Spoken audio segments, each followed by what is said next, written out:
Oh, it vibrates?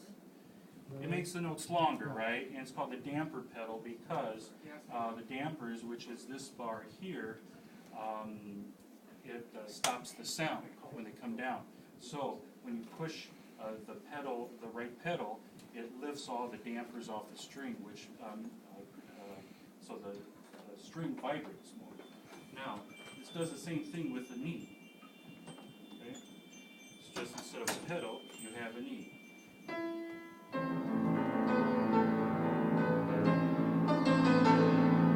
So, and how about the left pedal? Does anyone know what the left pedal does?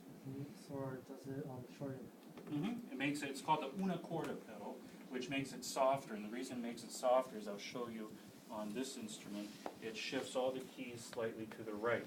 So it doesn't play on as many strings, and it makes it softer.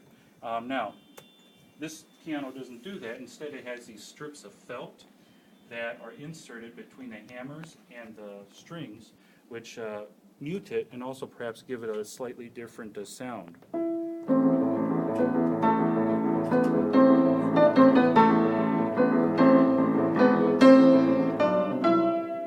So slightly different sound and softer for this instrument, as opposed to like a modern piano or even this piano.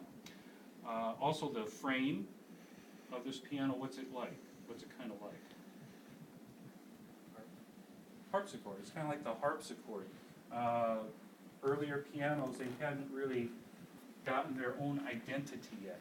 So they basically took the frame of a harpsichord, put the guts of the piano inside it. Everything's wood, which also accounts for a lot of the sound differences, as opposed to a lot of the steel. Like if you look at that picture of the inside of a modern-day Steinway, there's lots of steel and metal, okay? And so that also accounts for a lot of the acoustical differences that you hear. Okay, this keyboard. Now, these instruments that I just demonstrated are all modern replicas. This one is not. This one was made in 1823. It's not Beethoven's piano, I should be clear on that. But Beethoven did own a keyboard made by this maker. It's English, and you can go ahead and pass this chart around. It shows a picture of Beethoven's actual Broadwood piano, which looks very similar to this. And also it shows this long voyage from London until it finally got to Vienna. So it didn't exactly take the shortest distance between 2 points, but it took a very long sea voyage. So you can pass that around if you like. By the time the piano got to Beethoven, it was in very bad condition, and they had to get it fixed. But it's kind of like bringing, if you have a Toyota and you bring it to a BMW dealership to get it fixed, they probably would say, "Why are you bringing it to us? It's a car, but it's a lot different thing." Same with pianos. How they made pianos in England was a lot different than how they made it in Vienna. But long story short, they got it fixed.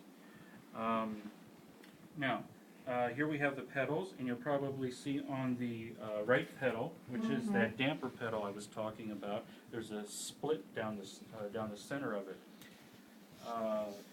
Modern pianos do not have this, but what that does is if I press down on the right side, it will only lift up the dampers to the upper register. So these notes are stopped, these notes still resonate. And vice versa, if I press down on the left side of the pedal. Probably a little bit of sympathetic vibration there due to it being in the same chord. And yeah, so I'll just play just a little bit on this just so you can maybe get it in your ears.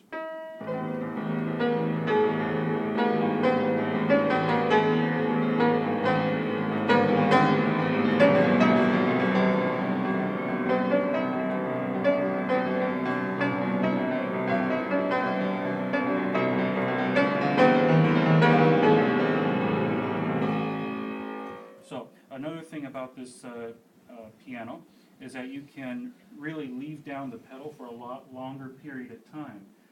For you pianists, you probably have to measure your pedal markings very carefully.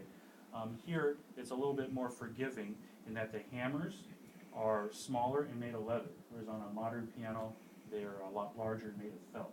So on a modern piano, it gives you a lot more sonority, and the harmonies would collide and bleed into each other a lot more easily. This keyboard, not as much so. We have another keyboard too that's being repaired right now. It's a Yakish Viennese piano made in 1827, and that one's fun because it has literally a lot of bells and whistles on it. Nice. Including what we call a janissary pedal. It has a bass drum inside the piano, along with these little castanets. You guys know what castanets are? These little kind of like cymbal things. Those are also inside the piano, and if you hit the pedal, they're struck simultaneously. It kind of sounds like a Turkish band. So we'll get that one back soon, hopefully. I think that probably takes up my time. I'm not sure. But you guys go ahead and feel free to look around and enjoy what we have to offer in terms of the exhibit.